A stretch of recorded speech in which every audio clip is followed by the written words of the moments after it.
Photoshop पर GIF image आप कैसे बना सकते हो या एनिमेशन कैसे कर सकते हो, इसके बारे में आज के इस वीडियो में मैं आपको डिटेल में बताऊंगा, बिल्कुल बेसिक से एडवांस लेवल तक।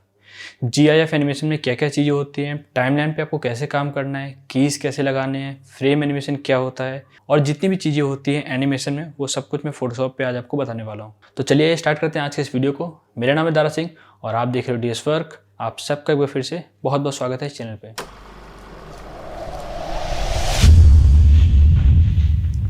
तो सबसे पहले मैं यहाँ पे एक डॉक्यूमेंट क्रिएट कर लेता हूँ। GIF इमेज पे काम करते समय ध्यान रखिएगा कि आपको डॉक्यूमेंट बहुत बड़े साइज़ पे नहीं लेना है, क्योंकि आपकी फ़ाइल अगर ज़्यादा बड़ी होगी तो प्ले करने में उतना दिक्कत करेगा। आप कहीं ऑनलाइन अगर उसको अपलोड करते हो या फ़ोन में अगर चलाते हो कहीं पे भी, तो पेज साइज़ आप उतना लीजिए जितना आपका रिक्वायरमेंट है, उससे ज़्यादा बड़ा पेज साइज़ मत क्रिएट कीजिए। जैसे कि मैं एग्जांपल के लिए यहाँ पे एक पेज क्रिएट कर रहा हूँ, काफ़ी छोटे साइज़ पे मैंने यहाँ पे ये क्रिएट कर लिया 600 बाई 400 पिक्सल्स पे, और रेजोल्यूशन मैंने यहाँ पे रखा 72। क्रिएट। तो मैं यहाँ पे बिल्कुल बेसिक से आपको पहले बताऊंगा कि एनिमेशन काम कैसे करता है। तो सबसे पहले मैं यहाँ पे एग्जांपल देता हूँ कि कौन कौन से पैरामीटर्स में काम करते हैं एनिमेशन के लिए। मैंने यहाँ पे एक नई लेयर ली और इसमें कोई एक कलर मैंने फिल कर दिया टेम्परेरी, Ctrl+T ट्रांसफॉर्म। तो मैंने यहाँ पे सिर्फ एक लेयर क्रिएट की है। इसके बाद मैं विंडो में गया और यहाँ से मैंने लिया टाइमलाइन। फ्रेम एनिमेशन के लिए टाइमलाइन पे आपका सारा काम इसके ऊपर होगा। यहाँ पे आपको दो ऑप्शन मिलेंगे, create video timeline, create frame animation. आज के इस वीडियो में मैं आपको फ्रेम एनिमेशन के बारे में बताऊँगा, क्योंकि इसमें कई सारी चीज़ें हैं बताने के लिए, हो सकता है वीडियो थोड़ा सा लेंदी हो जाए, इसलिए मैं सिर्फ फ्रेम एनिमेशन बताऊँगा। वीडियो टाइमलाइन इसकी मैं अलग से एक और वीडियो बनाऊँगा और उसमें मैं आपको समझाऊँगा कि वीडियो टाइमलाइन पे कैसे काम करना होता है। तो यहाँ पे अभी मैंने इसमें सेलेक्ट किया फ्रेम एनिमेशन और इस पर क्रिएट कर दिया। तो ध्यान रखिएगा, ये जो यहाँ पे आ रहा है ये फ्रेम है और यहाँ पे हमारे पास में है लेयर्स।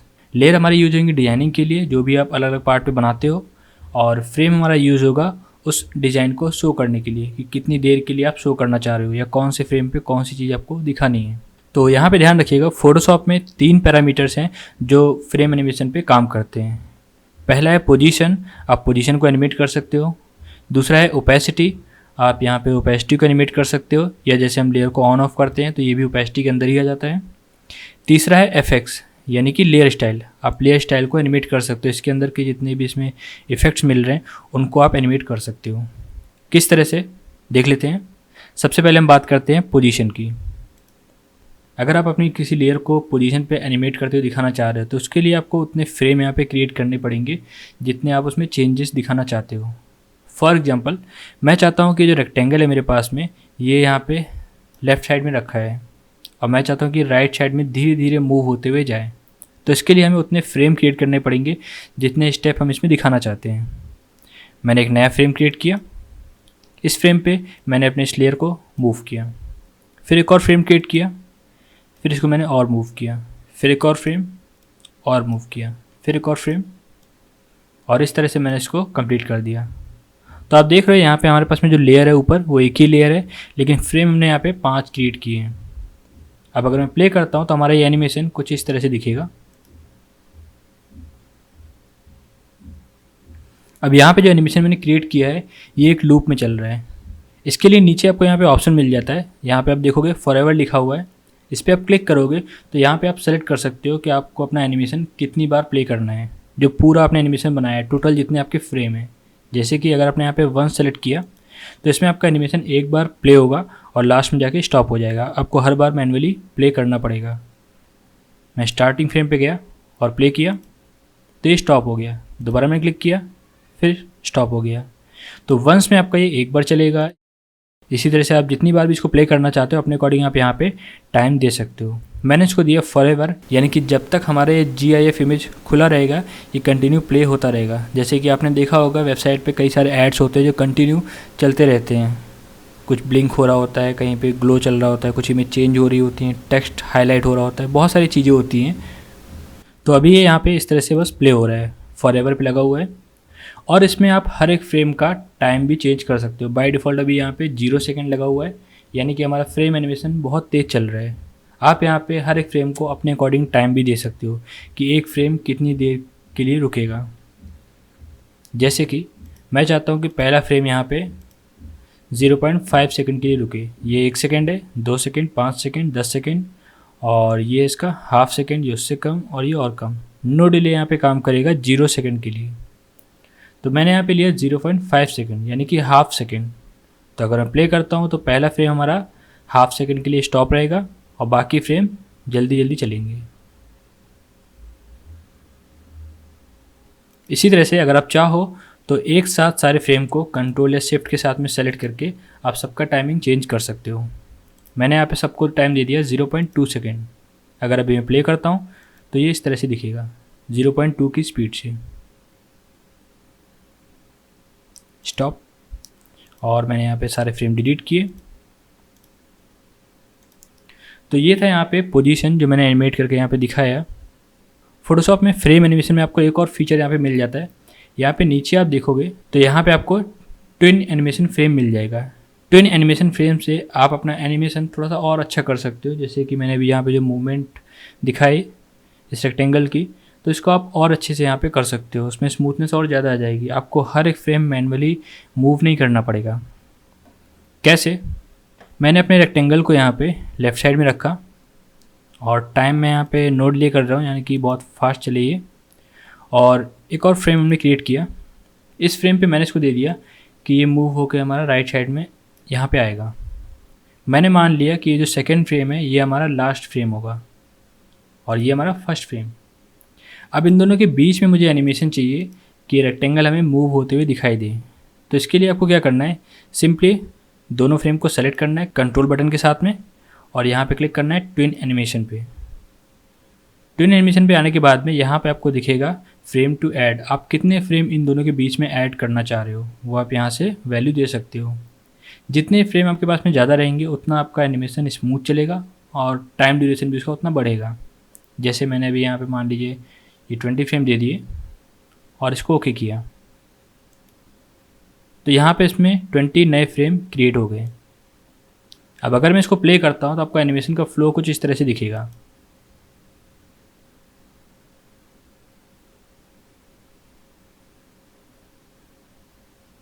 तो ट्विन एनिमेशन से आपका काम थोड़ा सा आसान हो जाता है। मैंने डिलीट किया इसको।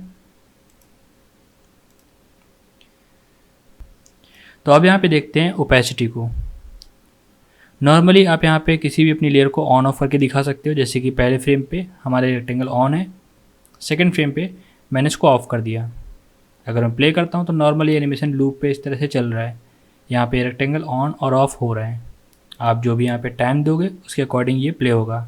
मैंने कंट्रोल के साथ में दोनों फ्रेम को सेलेक्ट किया और यहाँ पे टाइम दे दिया 0.2। तो ये अपने उसी स्पीड से यहाँ पे प्ले हो रहा है। स्टॉप। फ्रेम मैंने डिलीट किया। इसी के साथ में आप चाहो तो यहाँ पे ओपेसिटी को भी एनिमेट कर सकते हो। जैसे कि अभी हमारा फ्रेम यहाँ पे दिख रहा है 100%, ओपेसिटी यहाँ पे 100% है। मैंने एक नया फ्रेम लिया, ओपेसिटी यहाँ पे थोड़ी सी कम कर दी। फिर मैंने एक नया फ्रेम लिया, ओपेसिटी को और कम कर दिया। एक और नया फ्रेम लिया और ओपेसिटी को मैंने और कम कर दिया। और ये एक और फ्रेम और इसे मैंने कर दिया इसको 0, यानी कि वो रेक्टेंगल नहीं दिख रहा है। अगर मैं प्ले करता हूँ तो यहाँ पे एनिमेशन भी हमें कुछ ऐसे ही दिखेगा। वो रेक्टेंगल धीरे धीरे फेड आउट होते हुए हमें नज़र आएगा। तो ये मैंने यहाँ पे किया है मैनुअली, ओपेसिटी अपने अकॉर्डिंग कम करते हुए। बहुत ही कम फ्रेम पे यहाँ पे मैंने सिर्फ 5 फ्रेम क्रिएट किए हैं, तो इसलिए आपको ये इस तरह से दिख रहा है। यही चीज़ अगर आप ट्विन एनिमेशन फ्रेम यूज़ करके करते हो तो आउटपुट आपके पास में ज़्यादा अच्छा आएगा। कैसे? देखिए, ये फ्रेम मैंने डिलीट किए। पहले फ्रेम पे यहाँ पे ओपेसिटी मेरी 100% है और मैंने फ्रेम का टाइम यहाँ पे 0 सेकंड दे दिया। फिर यहाँ पे मैंने सेकंड फ्रेम क्रिएट किया और इस फ्रेम पे मैंने इस लेयर की ओपेसिटी 0% कर दी। तो मैंने यहाँ पे मान लिया ये हमारा लास्ट फ्रेम है, ये हमारा फर्स्ट है। इन दोनों को सेलेक्ट किया और यहाँ पे किया ट्विन एनिमेशन। फ्रेम आप जितने अपने अकॉर्डिंग देना चाहो, ओके किया। अब अगर मैं इसको प्ले करता हूँ तो आपको काफ़ी स्मूथली फेड आउट होते हुए दिखेगा ये लेयर।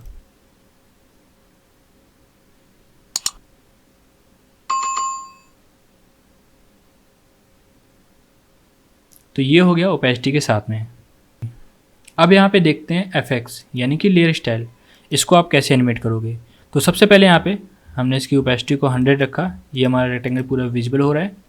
यहाँ पे एफएक्स पे गए और इसमें मैंने कुछ इफेक्ट इसमें अप्लाई किए, जैसे मैंने इसमें स्ट्रोक अप्लाई किया तो यहाँ पे स्ट्रोक आ रहा है, और मैंने इसको बहुत कम रखा 1 पिक्सल, और जो भी आपको कलर देना आप यहाँ से कलर वगैरह सब दे सकते हो। ओके किया। इसके बाद मैं चाहता हूँ कुछ और भी चीज़ें इसमें चेंज हो। एफएक्स मैंने यहाँ पे दिया, कलर ओवरले, मैं चाहता हूँ कि इस लेयर का कलर चेंज हो। तो बाय डिफ़ॉल्ट जैसे पहले मैं इसका कलर चाह रहा हूँ कि ग्रीन दिखे, तो मैंने इसको ग्रीन ही रखा। ओके। और साथ में कुछ और मैंने अप्लाई किया, जैसे कि ड्रॉप शेडो, तो ये यहाँ पे इसकी ड्रॉप शेडो आ रही है। और स्टार्टिंग में मैंने इसका डिस्टेंस 0 रखा, साइज़ भी 0 रखा, स्प्रेड भी 0 रखा, सब कुछ मैंने यहाँ पे वैल्यू 0 कर दी, क्योंकि स्टार्टिंग में हमें वो शो नहीं करना है। तो पहले फ्रेम पे ये सारी चीज़ें यहाँ पे हो गई। फिर इसके बाद में सेकंड फ्रेम मैंने क्रिएट किया और लेयर स्टाइल को यहाँ पे मैंने एडिट किया, जैसे कि स्ट्रोक, डबल क्लिक किया, हमने यहाँ पे स्ट्रोक की हल्की सी वैल्यू बढ़ा दी सेकंड फ्रेम के ऊपर। इसी में आपको नीचे यहाँ पे दिखेगा कलर ओवरले जो हमने इसमें ऐड किया था, मैंने सेलेक्ट किया और यहीं से इसको एडिट कर दिया, मैंने इसका कलर चेंज कर दिया।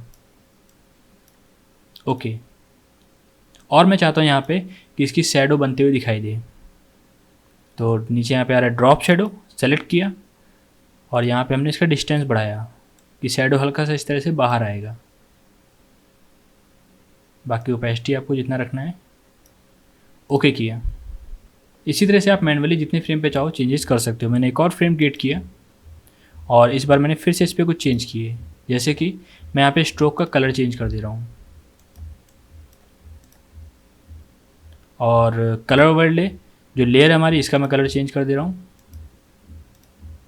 और ड्रॉप शैडो, मैं यहाँ पे शैडो का साइज़ थोड़ा सा बढ़ा रहा हूँ, शैडो को मैं सॉफ्ट दिखाना चाह रहा हूँ। देन यहाँ पे ओके। तो मैंने यहाँ पे एक ही लेयर के ऊपर 3 यहाँ पे चेंजेस किए लेयर स्टाइल के साथ में। अगर मैं भी इसको प्ले करता हूँ तो इस तरह से दिखेगा। मैं इसका एनिमेशन थोड़ा सा स्लो करता हूँ जिससे कि आप आराम से इसको देख पाओ। मैंने यहाँ पे टाइम दे दिया 0.2 सेकेंड। प्ले करते हैं तो इस तरह से आपको तीनों फ्रेम का एनिमेशन दिखेगा। ये हमने यहाँ पे किया मैनुअली। अब इसी तरह से आप चाहो तो इसमें ट्यून एनिमेशन भी अप्लाई कर सकते हो। मैंने टाइम इनका कर दिया 0 सेकेंड। अब मैं चाहता हूँ कि यहाँ पे मैं इसमें ट्विन एनिमेशन अप्लाई करूँ, पहले इन दोनों फ्रेम पे, उसके बाद में इन दोनों फ्रेम पे। तो इसके लिए मैंने 1 बाय 1 यहाँ पे 2-2 फ्रेम सेलेक्ट कर लिए। पहले ये 2 फ्रेम सेलेक्ट किए, ट्विन एनिमेशन, और जितने भी मुझे यहाँ पे फ्रेम देने हैं मैंने उतनी वैल्यू दी। देन यहाँ पे ओके। तो ये क्रिएट हो गए। इसके बाद में लास्ट और सेकेंड लास्ट फ्रेम सेलेक्ट किया, इन पे मैंने फिर से ट्विन अप्लाई किया, ओके किया। तो ये इस तरह से आ रहा है। अब अगर मैं प्ले करता हूँ तो इस बार हमें जो चेंजेस दिखेंगे वो थोड़ा सा स्मूथली दिखेंगे। मैंने प्ले किया,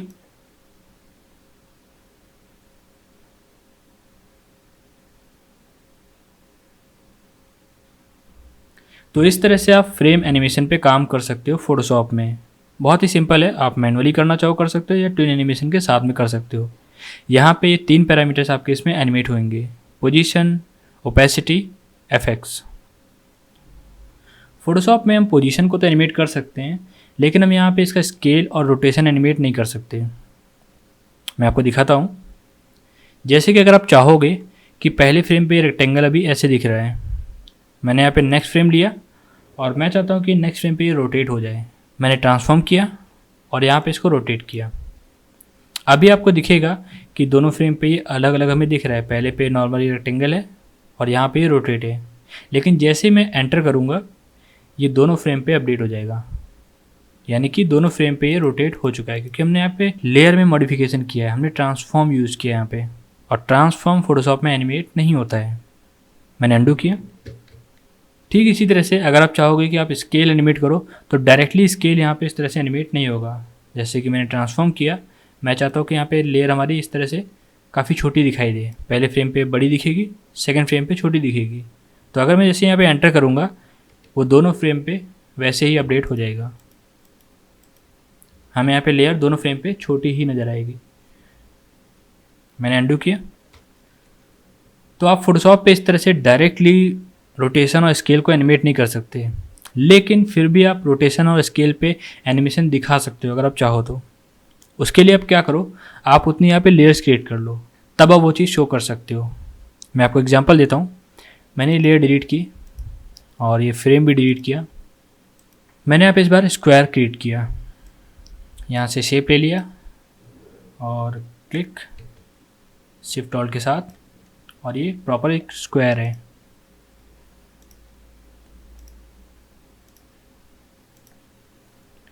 तो अब मुझे यहाँ पे इसको एनिमेट होते हुए दिखाना है, जैसे कि पहले मैं यहाँ पे कर रहा हूँ स्केल पे काम।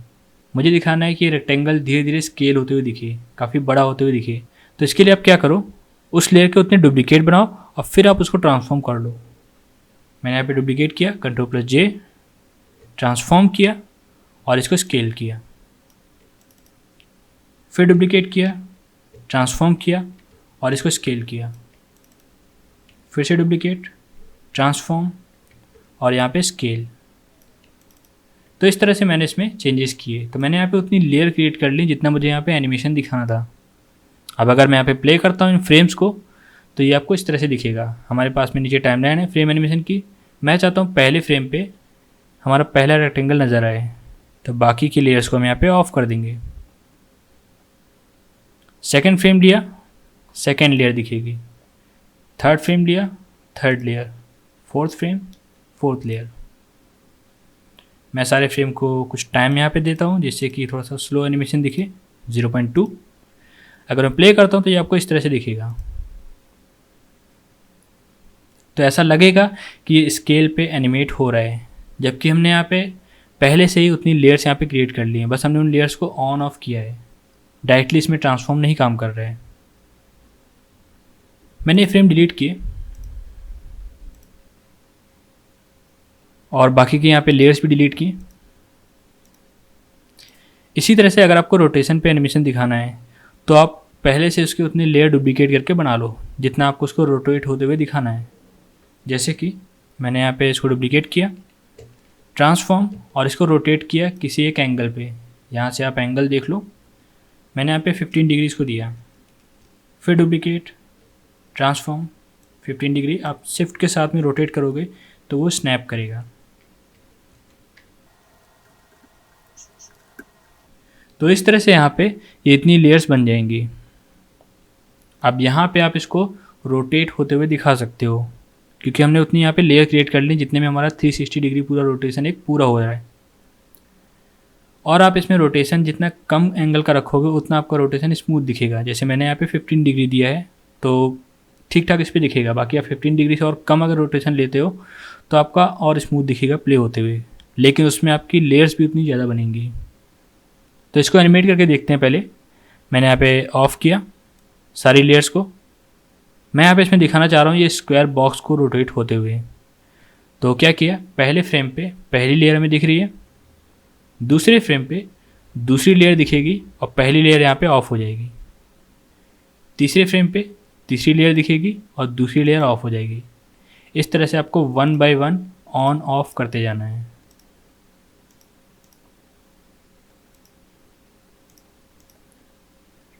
अब अगर मैं इसको प्ले करता हूँ तो ये आपको ऐसे दिखेगा। मैं इसका टाइम थोड़ा सा फास्ट करता हूँ, काफ़ी स्लो है। सेलेक्ट किया शिफ्ट के साथ में, मैंने 0 सेकेंड दे दिया। प्ले करते हैं तो ऐसा लगेगा आपको कि यहाँ पे जो बॉक्स है वो 360 डिग्री रोटेट हो रहा है। एक्चुअल में ये 360 रोटेट नहीं हो रहा है, ये यहाँ पे करीब 90 डिग्री पे ही रोटेट हो रहा है। मैंने इसीलिए यहाँ पे एक स्क्वायर क्रिएट किया। अगर मेरे पास में रेक्टेंगल होता या कोई और डिज़ाइन होता तो मुझे पूरा 360 डिग्री करना पड़ता, क्योंकि उसके डिज़ाइन से रोटेशन पता चल जाता। लेकिन यहाँ पे ये एक प्रॉपर स्क्वायर है तो इसलिए इसमें पता नहीं चल पा रहा है कि ये 360 डिग्री रोटेट हो रहा है या फिर 90 डिग्री। स्टॉप किया, सारे फ्रेम डिलीट। एक और चीज़ है यहाँ पे, अभी जैसे मैंने यहाँ पे जो लेयर्स को 1 by 1 ऑन ऑफ किया और फ्रेम क्रिएट किए, यही चीज़ आप चाहो तो ऑटोमेटिक भी कर सकते हो। फोटोशॉप में इसके लिए फीचर आता है। कैसे, यहाँ पे हमारे पास में ये लेयर है, आप यहाँ सेटिंग में जाओगे, जो टाइमलाइन मिल रही है यहाँ पे फ्रेम एनिमेशन की, यहाँ पे जाओ। इसमें आपको एक ऑप्शन मिलेगा मेक फ्रेम फ्रॉम लेयर। जैसे आप इस पर क्लिक करोगे ऑटोमेटिक ये क्या करेगा, वन बाय वन इन सारी लेयर्स का सीक्वेंस क्रिएट कर देगा। यानी कि पहली लेयर ऑन होगी, दूसरी लेयर ऑफ होगी, फिर तीसरी ऑन होगी तो दूसरी ऑफ होगी, इस तरह से। तो मैंने इस पर क्लिक किया, ऑटोमेटिक इसने वो सीक्वेंस पूरा क्रिएट कर दिया। मैं अगर प्ले करता हूँ तो इस तरह से दिखेगा। अब यहाँ पे आपको एक प्रॉब्लम इसमें नज़र आएगी, रोटेशन तो सही आ रहा है लेकिन पहले फ्रेम पे हमारा जो बैकग्राउंड लेयर है जो कि वाइट है वो हमें विजिबल हो रहा है और बाकी फ्रेम पे वो ऑफ हो गया है। तो इसके लिए आप क्या करोगे, डिलीट किए सारे फ्रेम, बैकग्राउंड लेयर को आप सेलेक्ट करो और यहाँ पे यूनिफाई का ऑप्शन आता है। यहाँ पे और भी ऑप्शन दिए होते हैं, जैसे कि एफएक्स आपको किसी एक जगह पे रोकना है, या पोजीशन एक जगह पे रोकना है, या फिर ओपेसिटी एक जगह पे रोकना है, जो तीनों ऑप्शन मैंने बताए। तो वो तीनों ऑप्शन अगर आपको पूरे एनिमेशन पे स्टिल रखना है कोई एक लेयर, तो आप इनके थ्रू कर सकते हो। जैसे कि बैकग्राउंड मैंने सेलेक्ट किया, मैं चाह रहा हूँ कि ये बैकग्राउंड विजिबल हो पूरे हमारे एनिमेशन पे, तो यहाँ पे आई बटन है, इस पर आप क्लिक कर दो तो ये स्टिल रहेगा, ये ऑन ऑफ नहीं होगा। बाकी जितनी लेयर्स हैं वो ऑन ऑफ होंगी। तो मैं यहाँ पे गया settings, make frames from layer, तो अब ये इस तरह से दिखेगा। अब आप देखिए यहाँ पे सारे फ्रेम जो हैं उन पे आपको बैकग्राउंड लेयर यहाँ पे नज़र आएगी, बाकी पहले फ्रेम पे नहीं है क्योंकि उसने सीक्वेंस में क्रिएट किया है। तो मैं इस पहले फ्रेम को यहाँ पे डिलीट कर दे रहा हूँ। अब मैं प्ले करता हूँ तो एनिमेशन हमारा इस तरह से आ जाएगा। तो अगर आपके पास में बहुत सारी लेयर्स हैं तो आप इस तरह से उसको एनिमेट कर सकते हो ईजिली। तो अभी मैंने यहाँ पे जो बताया मेन एनिमेशन आपको बताया कि कैसे एनिमेशन यहाँ पे हो सकता है, कौन कौन से पैरामीटर्स में काम करते हैं। आप यहाँ पे अलग अलग फ्रेम पे ड्रॉ करके भी अपना एनिमेशन कर सकते हो, जैसे कि स्टॉप मोशन वीडियो होते हैं। मैं छोटा सा वैसे एग्जांपल दूंगा। मैंने यहाँ पे न्यू लेयर ली और इस न्यू लेयर पे मैंने कुछ यहाँ पे क्रिएट किया रेंडमली। मैंने ब्रश ले लिया, हार्ड ब्रश,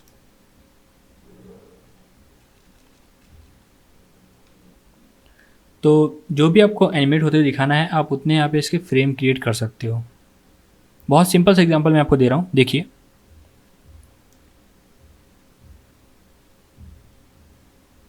मैंने पहले फ्रेम पे ये ड्रॉ किया, नेक्स्ट फ्रेम क्रिएट किया, अब इसी को रेफरेंस की तरह देखते हुए मैंने इसी के साथ में ड्रॉ किया कुछ और, फिर नेक्स्ट फ्रेम लिया और ज़्यादा मैंने इसको ड्रॉ किया इस तरह से।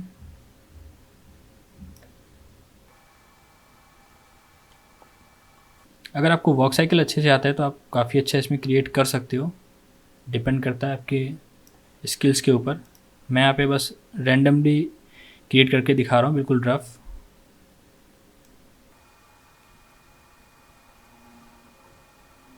तो मैंने यहाँ पे कुछ इतना क्रिएट किया, बस मैं अब शो करता हूँ। तो बैकग्राउंड को मैंने सेलेक्ट किया और इसको लॉक कर दिया और settings, make frame from layers, पहला फ्रेम यहाँ पे डिलीट कर दिया मैंने। अब प्ले करते हैं तो आपको देखिए कुछ इस तरह से दिखेगा। मैं यहाँ पे एनिमेशन थोड़ा सा और स्लो करता हूँ, मैंने यहाँ पे दे दिया 0.2 सेकेंड, और स्लो थोड़ा सा और फास्ट करेंगे 0.1 सेकेंड। प्ले करते हैं तो इस तरह से।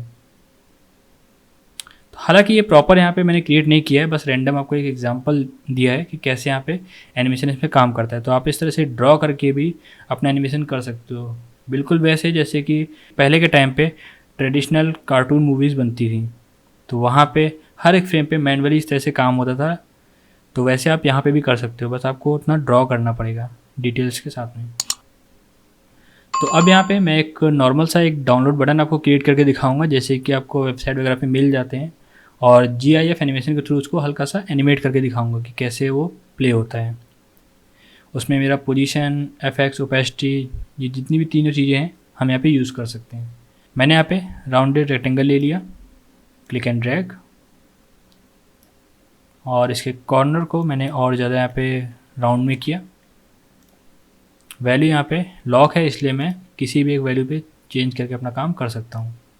अगर आप फोटोशॉप CS6 पे काम कर रहे हो तो वहाँ पे आपको ये फीचर नहीं मिलेगा कॉर्नर को राउंड करने का, तो आप वहाँ पे ये रेडियस यूज़ कर सकते हैं डिज़ाइन करने से पहले। तो मैंने इस तरह से इसको बनाया, फिर इसमें थोड़ा बहुत मैं चेंज करता हूँ इसके कलर वगैरह में।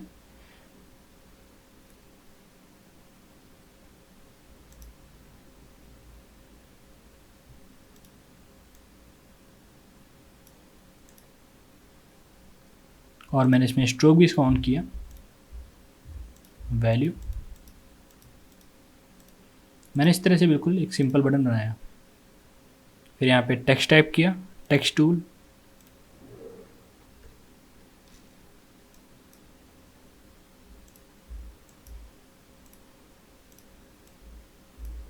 Transform, Ctrl+T। इसके बाद में कुछ और क्रिएट किया यहाँ पे जो मैं एनिमेशन के साथ में दिखाऊंगा। शेप में गए और यहाँ से गए कस्टम शेप में। मैंने यहाँ से एक शेप लिया एरो और इसको मैंने यहाँ पे बनाया क्लिक एंड ड्रैग शिफ्ट के साथ में, जिससे रेशियो इसका लॉक रहे, कुछ इस तरह से। कलर को चेंज किया यहाँ पे,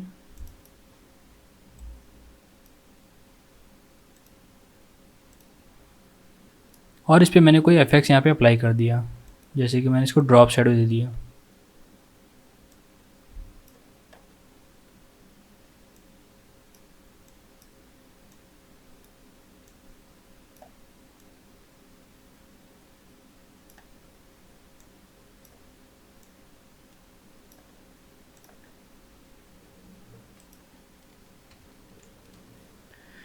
तो ये बटन सिंपली इस तरह से यहाँ पे दिख रहा है अभी, जिसमें मैंने यहाँ पे कुछ ही लेयर्स इसमें क्रिएट किए हैं।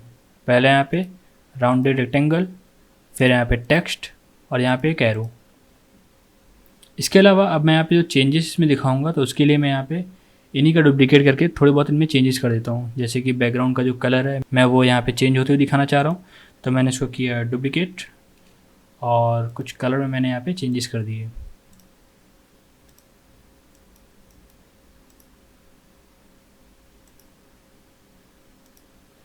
और यहाँ पे टेक्स्ट में भी मैं कुछ चेंज करके दिखाऊंगा, तो मैंने यहाँ पे डुप्लीकेट कर लिया इसका और इसमें मैं कलर चेंज होते हुए दिखाना चाह रहा हूँ टेक्स्ट का, तो कुछ मैंने यहाँ पे कलर दे दिया टेक्स्ट को। अब यहाँ पे आपको जो भी इसमें एनिमेट करना है आप उनको प्रॉपर अलग ग्रुप कर लीजिए, जैसे कि कंफ्यूजन ना हो। ये टेक्स्ट मेरा और साथ में ये ग्रीन वाली इसकी लेयर्स मैं एक साथ रखना चाह रहा हूँ, तो इन दोनों को मैंने यहाँ पे सेलेक्ट किया और ग्रुप कर लिया, Ctrl+G, ऑफ किया। इसी तरह से ये हमारा पुराना डिज़ाइन, इसको भी मैंने ग्रुप कर लिया, Ctrl+G। तो हम यहाँ पे बहुत आसानी से इनको ऑन ऑफ होते हुए दिखा सकते हैं। तो हमारे बटन का यहाँ पे कलर इस तरह से चेंज होते हुए हमें दिखेगा एनिमेशन के साथ। और यहाँ पे जो एरो है इसको भी मैं एनिमेट होते हुए दिखाऊंगा कि ये पोजीशन पे हल्का सा एनिमेट करे। प्रॉपर एनिमेशन के लिए मैंने यहाँ पे गाइडलाइंस ले लिए, मैंने रूलर ऑन किया और यहाँ से गाइडलाइन ले लिए और कितने स्टेप मुझे यहाँ पे मूव करना है, तो उसके लिए मैं यहाँ पे पहले से एक गाइडलाइन इसमें लगा ले रहा हूँ, जिससे कि बाद में पोजीशन में दिक्कत ना आए। तो बस मैंने यहाँ पे इस तरह से इसको रखा। अब इन गाइडलाइन के अकॉर्डिंग मैं यहाँ पे एनिमेशन करूँगा। तो पहला फ्रेम है जिसमें हमारा नॉर्मल बटन दिख रहा है, नीचे वाला ग्रुप ऑन है। सेकेंड फ्रेम क्रिएट किया, मैंने ग्रुप को ऑन किया और एरो को एक स्टेप आगे मूव किया। फिर थर्ड फ्रेम लिया, ग्रुप को वापस ऑफ किया और इसको मैंने एक स्टेप और आगे किया। इसके बाद में गाइडलाइन मैंने हटा दिए, क्लियर गाइड्स।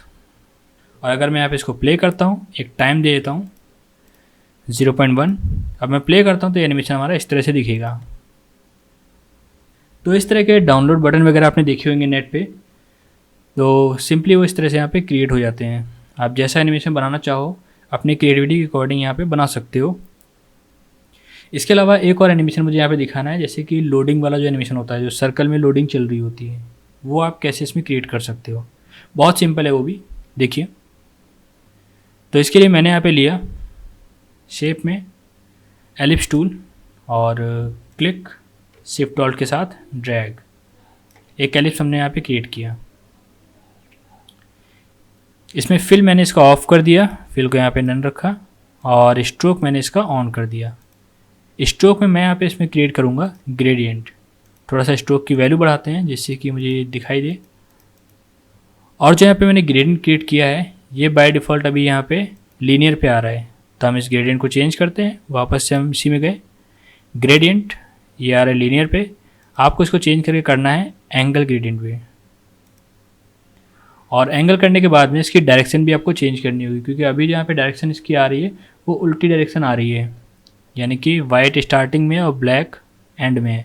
आपको करना है ब्लैक स्टार्टिंग में और वाइट एंड में, तब ये सीधी डायरेक्शन में रोटेट होते हुए दिखेगा। तो ये हमारा डिज़ाइन यहाँ पे कंप्लीट हो गया है। अब इसको एनिमेट करते हैं।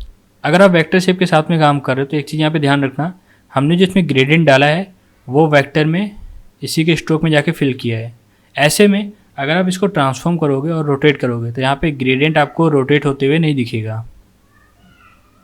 तो इसलिए यहाँ पे आपको क्या करना पड़ेगा, आप इस लेयर को रास्टराइज कर दीजिए जिससे कि ग्रेडियंट इसी के अंदर पिक्सल्स पे अप्लाई हो जाए। तो मैंने राइट क्लिक किया, रास्टराइज लेयर। अब अगर मैं यहाँ पे इसको ट्रांसफॉर्म करूँगा तो इसमें ग्रेडियंट हमें रोटेट होते हुए दिखेगा, क्योंकि अब ये एक इमेज है। बाकी का जो वर्क है आपको वैसे ही करना है, सेम जैसे हमने पहले किया था, यानी कि इसके लेयर्स के हमें डुप्लीकेट करने हैं और साथ में रोटेशन करना है। तो मैंने यहाँ पे किया डुप्लीकेट, Ctrl+J, ट्रांसफॉर्म और रोटेट किया किसी एक एंगल पे। मैं यहाँ पे एंगल थोड़ा सा ज़्यादा ले रहा हूँ, 30 डिग्री, जिससे कि जल्दी काम हो सके। बाकी आप कम एंगल दे के और अच्छा स्मूथ रोटेशन दे सकते हो इसको। मैं यहाँ पे इसको 30 डिग्री का एंगल दे रहा हूँ, जो कि लास्ट में जाके 360 डिग्री क्रिएट करेगा। बस इतनी लेयर्स यहाँ पे क्रिएट करनी है। लास्ट वाली लेयर में यहाँ पे क्रिएट नहीं करूँगा जिसपे कि ये वापस पूरा स्ट्रेट हो जाएगा 90 डिग्री पे, क्योंकि उसके लिए हमारे पास में पहली लेयर यहाँ पे है और आपको पहले फ्रेम से लास्ट वाले फ्रेम को थोड़ा सा अलग रखना पड़ेगा, वरना फिर जब वो लूप में प्ले होगा तो आपको एनिमेशन में प्रॉब्लम नज़र आएगी। तो इसलिए मैंने इसको इतना ही क्रिएट किया, क्रिएट फ्रेम एनिमेशन। अब यहाँ पे इसको करते हैं एनिमेट। मैंने यहाँ पे बैकग्राउंड को सेलेक्ट किया और इसको लॉक कर दिया, क्योंकि ये बैकग्राउंड मुझे सारे फ्रेम पे चाहिए। और सेटिंग्स में जाते हैं यहाँ पे मेक फ्रेम फ्रॉम लेयर। तो हमारे पास में ये फ्रेम इस तरह से क्रिएट हो जाएंगे। इसमें जो पहला फ्रेम है वो मैं डिलीट कर दे रहा हूँ क्योंकि वो खाली है बैकग्राउंड लेयर। और अभी अगर मैं यहाँ पे इसको प्ले करता हूँ तो हमें ये एनिमेशन कुछ इस तरह से नज़र आएगा।